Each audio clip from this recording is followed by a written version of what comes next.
Dans cette période de notre histoire, ce moment dans le temps, Dieu cherche de véritables pèlerins au milieu de cette foire aux vanités qu'est ce monde. Peu importe votre âge, que vous soyez jeune ou que vous soyez vieux, quelle que soit votre position dans la vie, je crois que le Seigneur est à la recherche de pèlerins. Et c'est précisément ce que Dieu veut que nous apprenions dans cette série de messages. Comptez des étoiles quand vous n'en voyez aucune.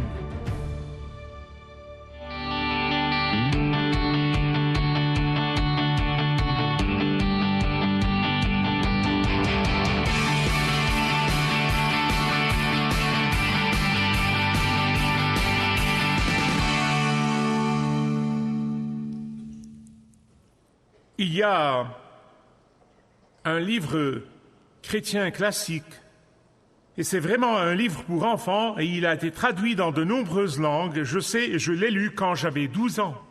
Le livre s'appelle « Le voyage du pèlerin ». Et l'auteur, John Bunyan, a été jeté en prison pour avoir prêché sans permis en Angleterre. En prison, il a écrit ce livre en tant qu'un pèlerin chrétien progressant dans la vie allant vers le ciel. Sa destination ultime. Tout au long de son voyage, il fait face à toutes sortes de défis, tout comme nous le faisons en tant que pèlerins chrétiens, tentations, difficultés, et oui, grâce à Dieu, quelques temps de repos. Quelque part, le pèlerin se retrouve dans un endroit appelé Vanity Fair. Oui, ils n'ont pas inventé le titre de la revue. Ils l'ont volé à John Bunyan. Mais le livre indique clairement qu'il y a 3 distinctions au sujet des pèlerins. La première distinction est leurs vêtements. Les vêtements sont différents de ceux qui vivent à la foire aux vanités. Ils étaient considérés comme bizarres à cause des vêtements qu'ils avaient. On parlera de ça dans une minute. Deuxièmement, il y a très peu de gens qui pouvaient comprendre la langue que les pèlerins utilisaient parce qu'ils parlaient de la langue de Canaan, tandis que les autres parlent la langue locale. Et troisièmement, ils ont une différence de valeur. Ils ont eu des difficultés pour comprendre et saisir leurs valeurs parce qu'elles étaient si différentes des valeurs de la foire aux vanités. Et les gens de la foire aux vanités ne pouvaient pas comprendre leurs valeurs. Pourquoi n'ont-ils pas partagé leur point de vue? Pourquoi ont-ils dû venir avec quelque chose de si unique, quelque chose de différent? Pourquoi ne peuvent-ils pas s'entendre pour s'entendre? Les vêtements, au moins dans l'esprit de l'auteur, et cette robe de justice de Jésus-Christ qu'il impute sur les croyants, c'est quelque chose qui met les injustes en colère. Et la langue qu'il parle est le langage de Dieu, ce qui concerne Dieu, ce qui est proche et cher au cœur de Dieu, plutôt que la perspective de ce monde. Et troisièmement, les valeurs sont différentes parce que la séduction du monde a perdu son attrait pour eux. Oh, que ce soit le cas des pèlerins chrétiens du XXIe siècle. Qu'est-ce qu'un pèlerin? C'est une chose importante parce que la Bible montre Abraham comme un pèlerin, et donc vous devez vous poser la question, qu'est-ce qu'un pèlerin? Ce n'est pas juste une personne qui quitte la maison et erre sans but, ce serait un vagabond. Mais c'est une personne qui quitte la maison, se dirigeant vers une autre maison.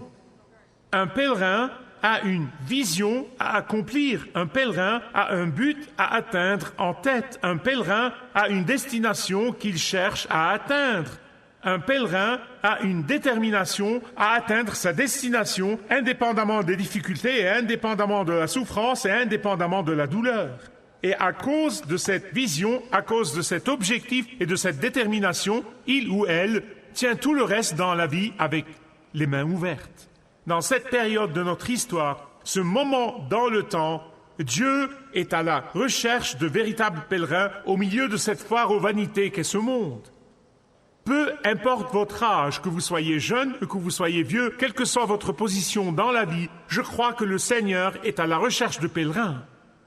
Et c'est précisément ce que Dieu veut que nous apprenions de la vie et cet homme pèlerin, Abraham. C'est précisément ce que Dieu veut que nous apprenions dans cette série de messages. Je l'appelle « Comptez des étoiles quand vous n'en voyez aucune ». Regardez avec moi, s'il vous plaît, dans Genèse 12, 5. Nous avons vu les 4 premiers versets, la promesse de Dieu, l'alliance de Dieu, et ici nous regardons le verset 5. Il dit, quand Abraham est parti de Charan, il avait accumulé beaucoup de richesses. Écoutez, la Bible ne prend aucun mot à la légère. Laissez-moi vous assurer, elle ne prend aucun mot à la légère. Vous voyez, en ce temps, Abraham était âgé de 75 ans. Cela est considéré comme d'âge moyen, car il a vécu 175 ans. Vous voyez, pour Abraham, la richesse qu'il a accumulée à Charan ne l'a pas empêché d'être un véritable disciple de Jésus-Christ. J'ai été privilégié dans mes 45 ans dans le ministère de rencontrer des gens, connaître des gens qui ont été bénis de Dieu et qui pourtant n'ont jamais fait une idole de cette bénédiction. Ils l'ont utilisé comme un serviteur pour servir le Dieu vivant. Je vais mettre la carte sur l'écran pour que vous puissiez saisir ce qui s'était passé et pourquoi. Même si ce n'est qu'un verset, le verset 5, où il est juste parti de Charan, mais voici où il était quand Dieu l'a appelé et a dit « Tu dois quitter ta ville natale, Ur de Chaldée, pour aller à Canaan. » La fois suivante, où vous voyez Abraham ici dans la Bible, il n'est pas en route vers Canaan, mais il était là-bas, dans la ville de Charan. Je veux que vous ouvriez au livre des Actes, dans le Nouveau Testament, chapitre 5, parce que je vais vous montrer quelque chose de très important concernant cette destination de Charan. Étienne, le tout premier martyr chrétien, il a été lapidé jusqu'à la mort. Avant d'être tué, il se tient debout devant le Sanhédrin. Jésus s'est tenu devant le Sanhédrin. Paul s'est tenu devant eux. Pierre et Jean se sont tenus devant eux. C'est le Conseil suprême, c'est la Cour suprême des Juifs. Il a décidé de donner un discours et c'était de mener ces chefs religieux à travers l'histoire de leur nation, mais spécifiquement pointant à la main de Dieu travaillant malgré eux. Et c'est quelque chose qu'ils ont vu comme une insulte. Qui est ce jeune diacre qui nous parle de notre histoire? Nous connaissons cette histoire, mais il le fait délibérément. Ainsi, au chapitre 7 du livre des Actes, verset 3, il dit « Au début, Dieu a appelé Abraham et Dieu lui a dit de quitter son pays et son peuple. Dieu a dit « Va vers le pays que je te montrerai » verset 4. Et il a quitté le pays des Chaldéens et s'est établi à Charan. C'était une période d'à peu près 6 ans. Écoutez-moi, Charan est cette terre de foire aux vanités où les tentations de séduction attrayantes ont eu lieu. Regardez le reste du verset, je reviendrai sur ce point. Après la mort de son père, voilà qui dit des volumes, je vous ai dit que la Bible ne gaspille pas de mots. Après la mort de son père, Dieu le fit passer en ce pays où vous habitez maintenant. Il était là, à Jérusalem, devant le Sanhédrin. Je veux vous donner une perspective du Moyen-Orient à ce sujet. Maintenant, est-ce que vous m'écoutez? Ce que je vais vous dire n'est pas dans la Bible. Je ne veux pas que quelqu'un rentre chez lui et commence à chercher, à essayer de trouver ceci et à dire « Attends une minute, je ne trouve pas cela dans la Bible. » Ce n'est pas dans la Bible, c'est une chose de Youssef. Après que Dieu ait dit à Abraham « Je veux que tu quittes ta vie ancienne et que tu quittes Ur de Chaldée et que tu ailles au pays que je te montrerai. » Un bon type du Moyen-Orient qu'il était, il a essentiellement tiré un rabat de la tente de son père Téra et il a dit « Papa ?» Non, en fait plutôt « Abba ?» Je te laisse, je te quitte. Je vais aller quelque part, je ne sais pas exactement où, mais Dieu l'a appelé Canaan et il me montrera où aller. Je quitterai cette ville natale, j'abandonnerai mon passé et j'irai à une nouvelle terre. Tout comme je vous l'ai dit, c'est la vie de tout croyant en Jésus-Christ. Dieu nous appelle de la vie de péché avec laquelle nous sommes nés. Il nous appelle de l'ancienne vie précédant Christ, avant Christ, à la vie avec Christ. Abba, je ne sais pas où est cette terre, mais j'y vais. En entendant cette nouvelle, le vieux Téra est en état de panique. Quoi?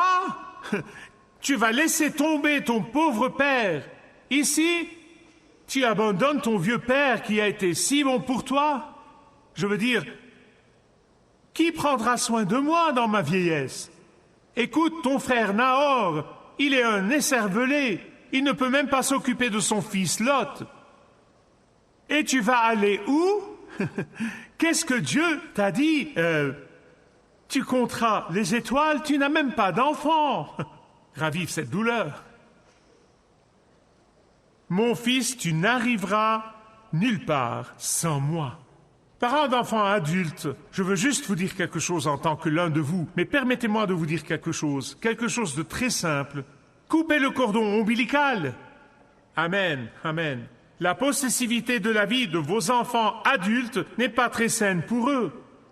Certes, vous ne devez jamais cesser de les aimer, vous ne devez jamais cesser de les servir, vous ne devez jamais cesser de les aider, vous ne devez jamais cesser de prier pour eux.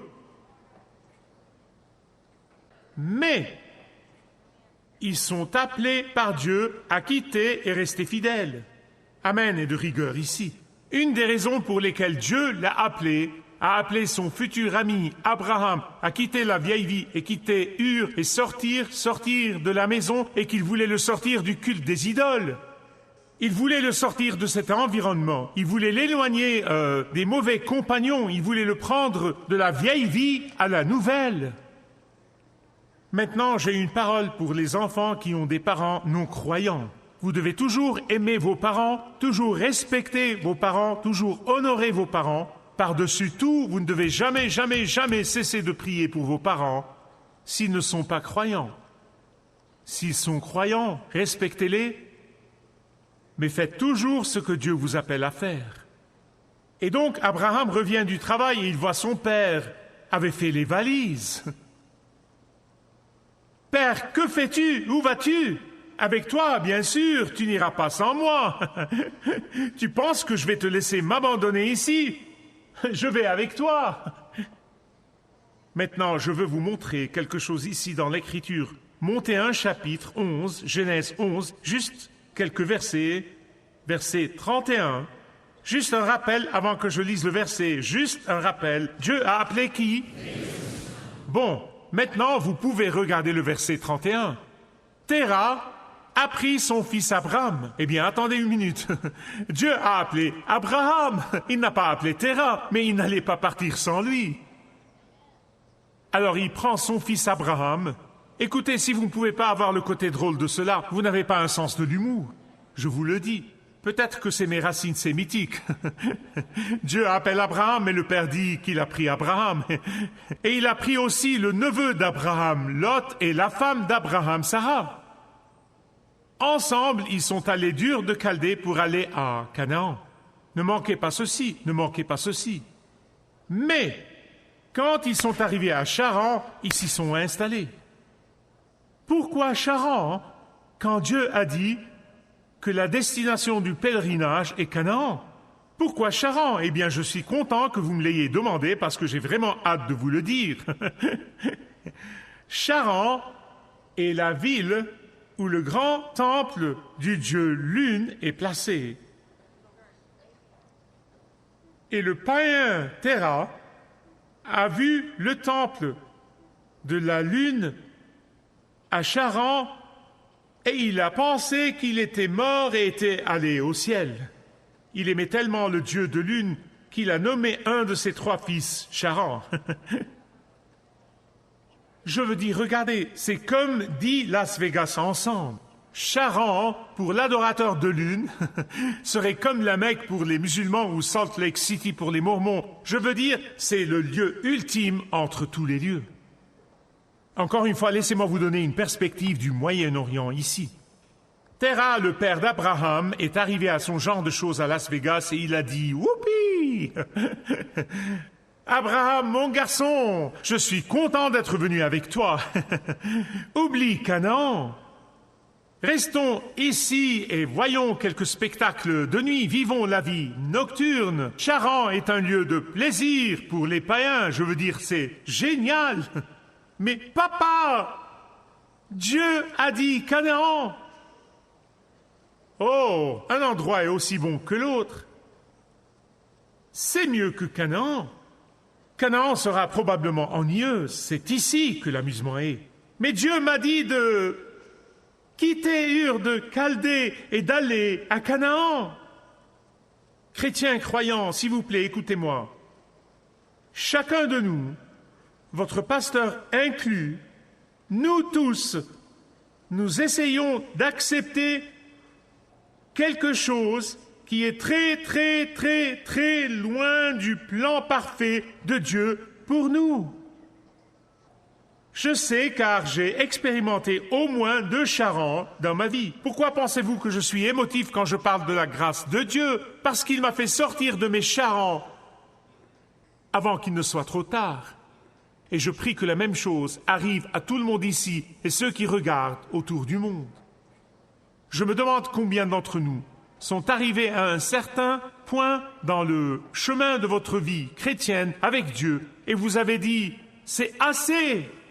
Je suis venu si loin, mais ça suffit. J'ai donné tellement, mais ça suffit. J'ai fait tellement, mais ça suffit. J'ai beaucoup servi, mais ça suffit. Aujourd'hui, je vous implore, au nom de Jésus, sortez de Charan tant que vous le pouvez.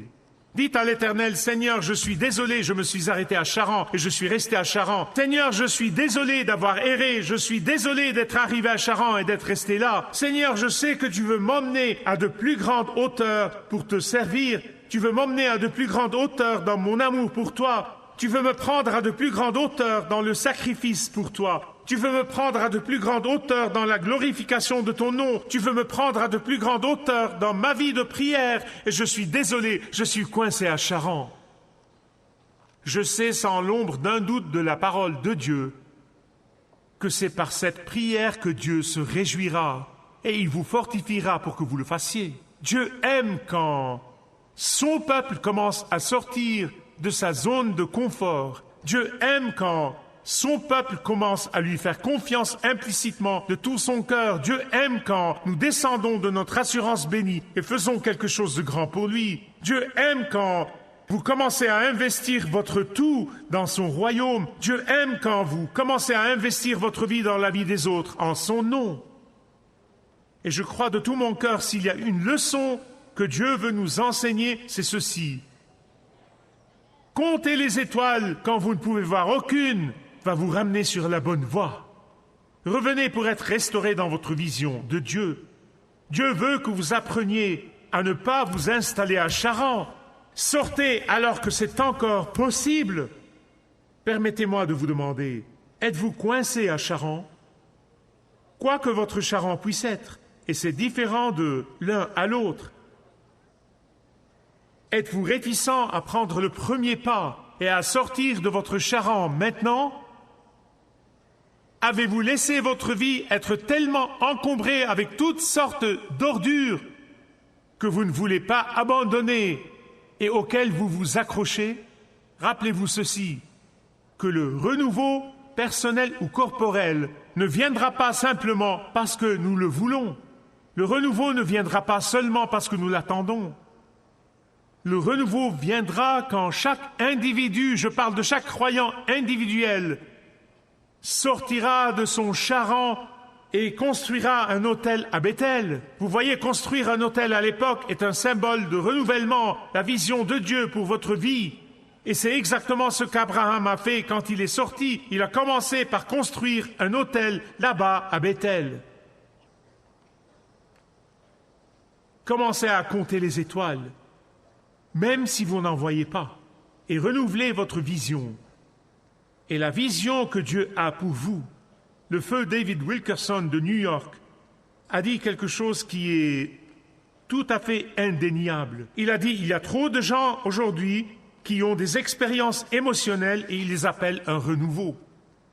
Le renouveau ne viendra que si les gens s'enfuient vraiment du péché. Construire un autel pour Dieu à Béthel. Abraham a appris de la manière dure que le renouveau personnel ne sera pas trouvé dans l'obéissance à temps partiel. Le renouveau personnel ne viendra pas quand il y a une obéissance partielle. Le secret n'est pas dans la destination. Le secret est dans le voyage. Le secret n'est pas dans l'endroit, mais dans l'obéissance quand nous allons là où Dieu nous appelle à aller. La place de sainteté. Oh oui, je sais, vous n'entendez pas beaucoup ce mot. La sainteté, vous entendez tolérance, je sais, sainteté. Et pourtant la Bible dit que sans la sainteté, personne ne pourra voir Dieu. La place de la sainteté commence par un examen approfondi de soi. Pas en pointant du doigt vers quelqu'un d'autre, pointant vers soi-même. L'examen approfondi pour découvrir toutes les choses en nous qui déplaisent au Seigneur et nous en débarrasser. Vous savez qu'il y a tellement de gens qui aiment juste citer 2 Chroniques 7. Si mon peuple s'humilie et prie et se repent et cherche ma face. Voici pourquoi ça me hérisse.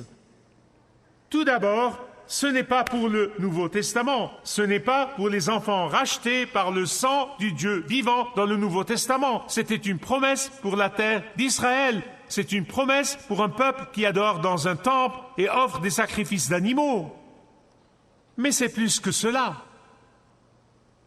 La plupart des gens, quand ils prient cette prière, ils pointent du doigt vers le péché des autres. Au lieu de se repentir de leurs propres péchés. C'est comme ils disaient « Oh, ceux-ci sont les mauvaises personnes ». Laissez-moi vous dire cela. Dieu se soucie de ses enfants, pas des enfants du diable. Il peut prendre soin d'eux et il le fera. Ne doutez jamais de ça. Mais il nous rappelle à nous repentir individuellement. D'ici jusqu'à ce que nous soyons purs devant Dieu, en tant que croyants individuels, sans notre désobéissance, sans notre obstination et notre propre désir de rester à la place de notre propre choix et de vouloir notre confort et de vouloir notre facilité et de vouloir nos commodités et ce que nous aimons et ce que nous n'aimons pas, d'ici jusqu'à ce que nous soyons purs devant Dieu, nous sommes toujours à Charan, avec toute son impureté, et nous ne ferons jamais un impact sur notre culture. Je prie Dieu que ce jour sera un jour de renouvellement, où nous nous tournons de notre Charan personnel vers le Canaan de Dieu. Mes amis bien-aimés, sortez de votre Charan. Quel que soit votre Charan, sortez de Charan et commencez à compter les étoiles, même si vous n'en voyez aucune, car compter les étoiles vous conduira certainement sur la bonne voie. Même si vous vous éloignez, Dieu vous attend avec les bras ouverts.